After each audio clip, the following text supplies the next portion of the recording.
The control room hummed with a faint, otherworldly buzz as Captain Mira stared at the flickering console. "We've lost contact with Earth." Her voice was steady, but inside a storm brewed. The starship Ardent Drift drifted in the vast void. A speck of metal, the rain slammed against the city, like a warning, neon signs flickering through the haze. Jake Morgan lit a cigarette, the smoke curling like a question mark in the dim light. He didn't expect company at midnight, least of all a dame with secrets in her eyes. "I need your help," she said, voice trembling, clutching a faded photograph. Morgan studied the photo. A man, vanished without a trace 5 years ago. "Why come to me now?"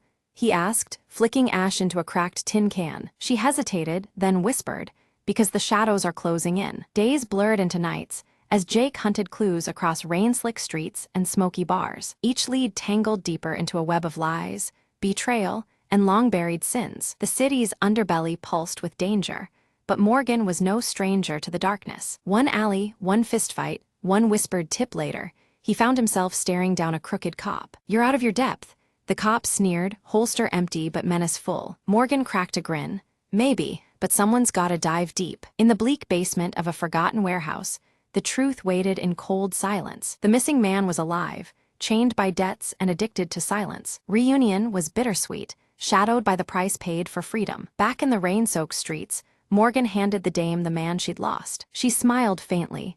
"Thanks for bringing light to the shadows." Jake lit another cigarette, the glow a small defiance against the dark city. "All in a night's work," he murmured, disappearing into the rain and neon blur.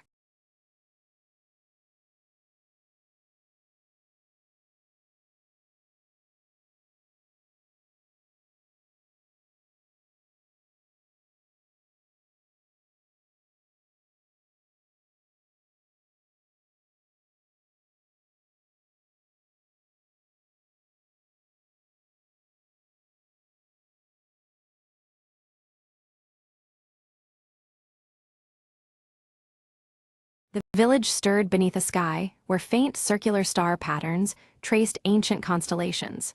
Orin moved quietly through the morning mist, his footsteps soft as he approached the weathered stone circle at the village edge. From the shadows, Wren observed at midnight, beneath a heavy, shrouded fog, Emma crept into the old mansion at the edge of town. With only her flashlight piercing the darkness, she moved cautiously through the creaking halls. Soft murmurs seemed to drift from the cracked walls, barely audible yet unmistakably human. Emma froze, heart pounding as a voice whispered, "Help me."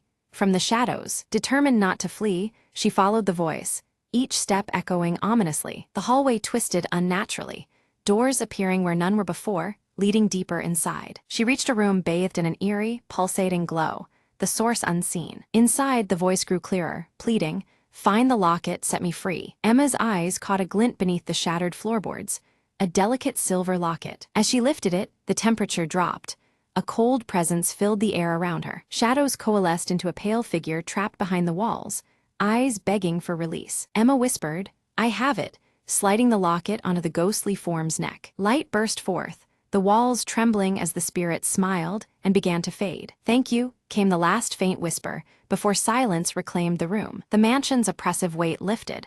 The air grew warm, the whispers ceased. Emma stepped outside as dawn's first light touched the horizon, the curse broken. Behind her, the mansion seemed less menacing, almost at peace for the first time in decades. She promised herself to remember the trapped soul and the power of courage in darkness. As she walked away, a final gust of wind carried a soft murmur, "Never forget." Emma smiled, turning back once more to the now quiet house, fading into the morning mist.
Under the dim glow of a street lamp, Detective Marlowe crouched beside the shattered glass of the old music shop window. Inside, among the scattered shards and broken strings, lay the body of Victor Chen, the town's renowned harpist. A single, crumpled sheet of music. Isla sat hunched over the ancient map, candlelight flickering across her face as her green eyes mirrored the vibrant blue glow of the small crystal in her hand.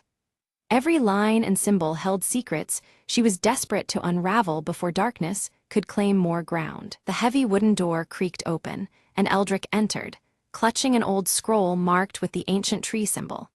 His voice carried urgency as he warned Isla to prepare, for the ominous darkening was no mere threat, it was a looming inevitability. Outside the quiet library, Kalen stood resolute, his dark braided hair shifting in the breeze as his sharp gaze swept the horizon. Dark clouds, unnatural and heavy, creeped forward, signaling the perils steadily approaching their village. The village square hummed with restless whispers, faces etched with fear as rumors of the encroaching darkness spread like wildfire. The once vibrant